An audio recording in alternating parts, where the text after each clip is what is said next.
Hello and welcome our dear viewers to another episode of your show Hobbies Catalog. For today's episode, our hobby will be roboting and coding. I have with me Hamida. She's gonna tell me everything I need to know about the coding, roboting, and also she's training young kids how to invent robots. And now, without further ado, let's begin.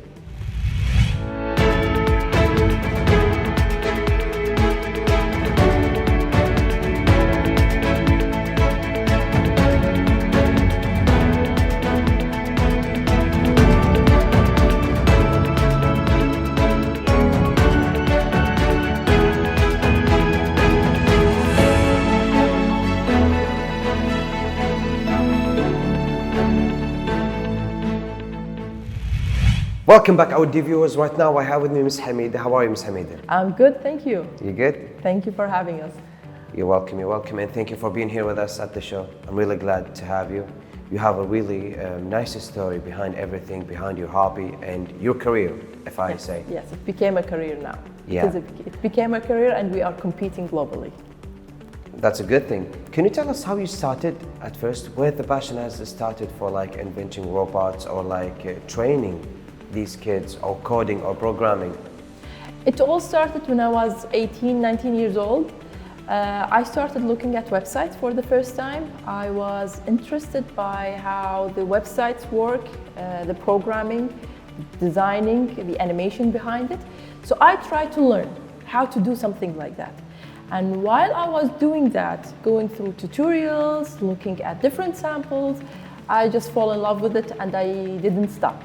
Even when I got my bachelor degree, even when I got my master's, I also established a company. And one of the main services that we had was the technology part of supporting other businesses. Like we used to help business ideas, or let's say entrepreneurs. We used to help entrepreneurs to bring their ideas to life by creating the correct business model. And in that, we used to infuse it with a lot of technology like websites, application, even the systems that they needed to control their operations internally.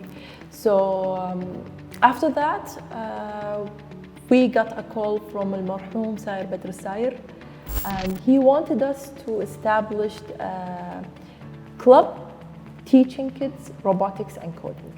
So how they like invent something or like creating robots?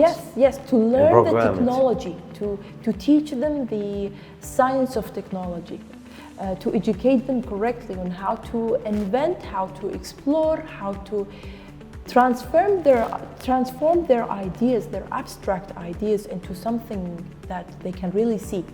Like when they control a robot to move and to hold something or to move in a specific direction, this is like an idea that they have and they are seeing it in life. And you teach them all that? We were teaching them all of that, yes. At what age are these kids? We started in 2016 and we started teaching the kids at 2016? Yes, we started in 2016 and we were accepting kids from 4 years old. 4 years old? 4 to 16 years old. And at 4 years old, can they do something? They were doing amazing. And they were like, we loved working with the 4 or 5 years old more because they don't have the limitations we have. They don't think of the right and wrong. They don't care about time.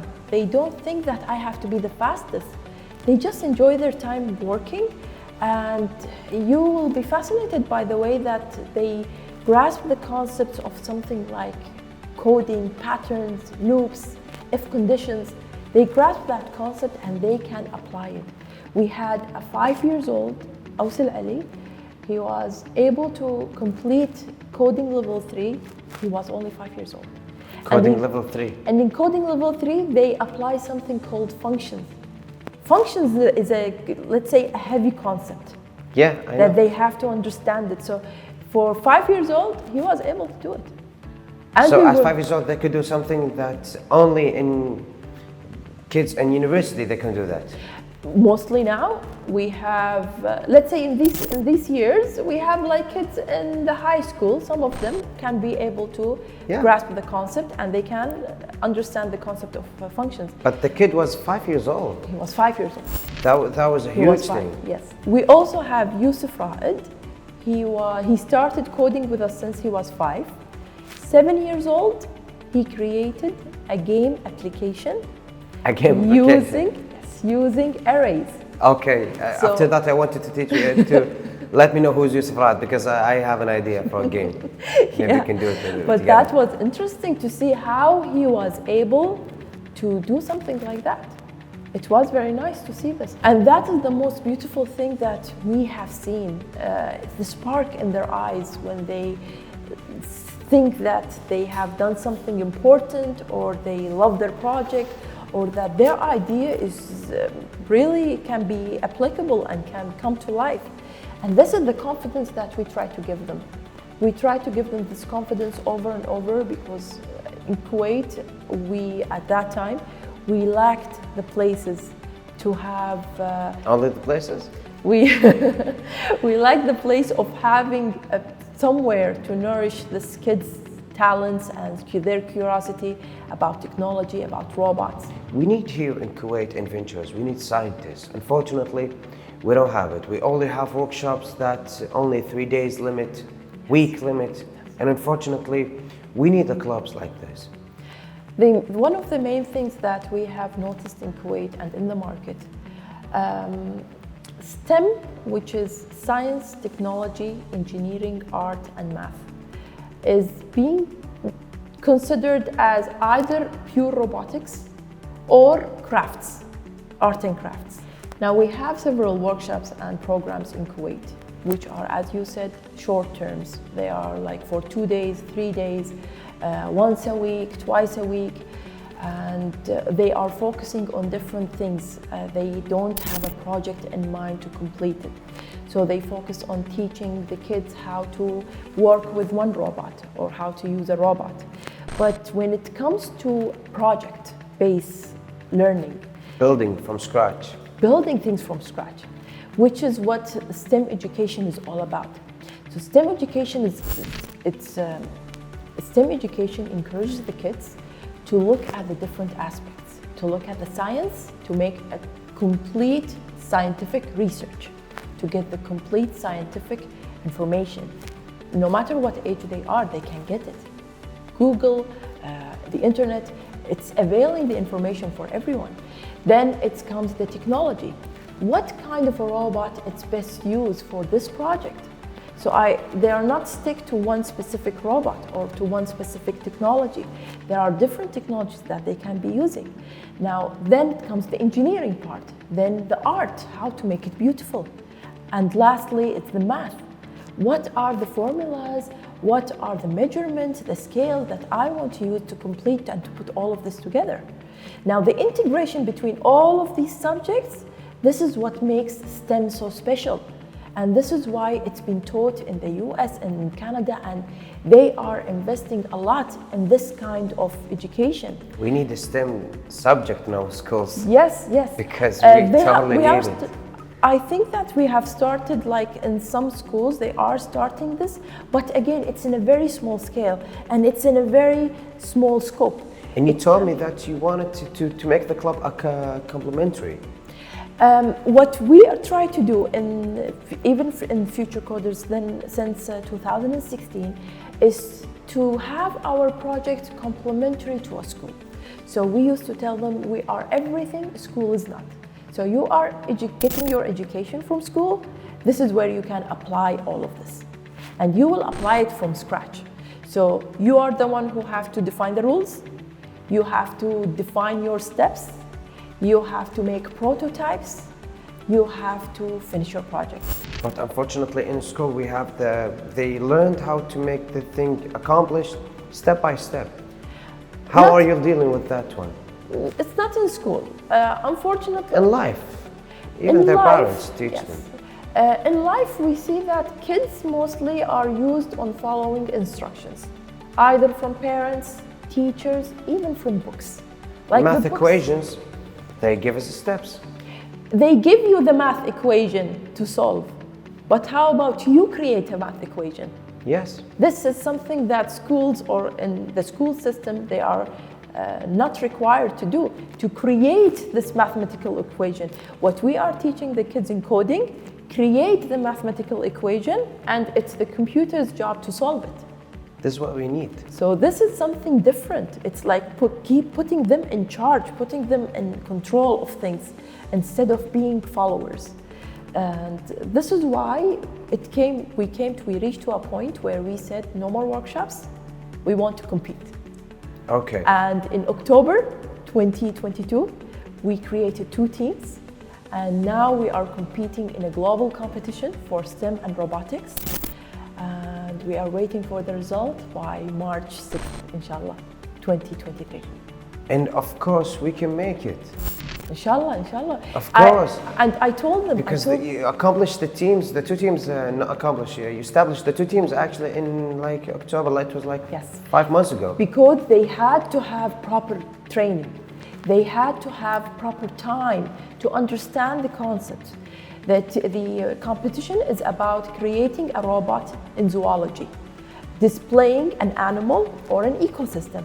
So we had to spend we spent 8 hours only researching about animals, only And the understanding ecosystem and how they live together, why these animals live like this, what is the difference, why in nature we have, for example, always a whale with some fishies in his mouth, because their job is to clean.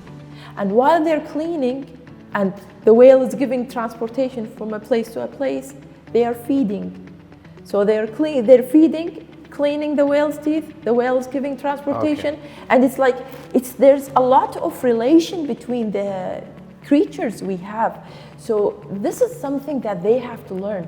And this is one of the main objectives of the competition, that they have, or we have to prove that the kids, they have done their zoology research.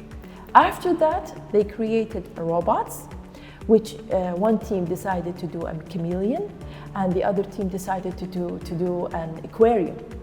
So they created those using different tools, different ideas they had to reflect how a chameleon lives in its habitat and how a coral reef ecosystem works together.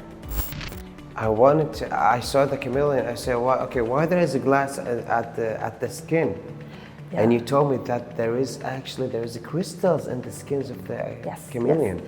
The chameleon changed color by rearranging some crystals, very tiny crystals in their skin. So when they rearrange those crystals, they reflect a different color. So they can control it. So what the kids came up with, that they used recyclable CDs, we cut them in different shapes, and we did like a Mozart art. So we made the body of the chameleon like a Mozart art. Each piece is connected to the other, next to the other, and when you put anything over it, it will be a camouflage. It will reflect the environment it's in. This is one of the ideas that they were so eager to make. I tried so much to make them think of another animal, but they were so persistent. No, we want this animal. We believe that the chameleon is the best choice. It was and because it was an amazing project. I don't believe that they learned about the crystals in the skins of the chameleon before me, because for a long time I thought it's like, I don't know, biology thing or chemistry thing. Chemistry. I didn't know about that. Even I thought that it was chemistry until we did the research. Chemistry is a small part of it, but the main technique for changing the color is the crystals. Even the movement of the chameleon when it moves like this, as if it's hesitant. Yes. This is because it's acting like a leaf. So this is a defense technique the chameleon uses to hide and acts like a leaf, to move like a leaf, so he doesn't move like a normal animal, so predators do not see it. And that is something also we have applied here, that we use different motors, each motor moving in different way, in different direction. Thank you, Hamida, for all the information. Thank you for the club. Thank you for teaching these kids.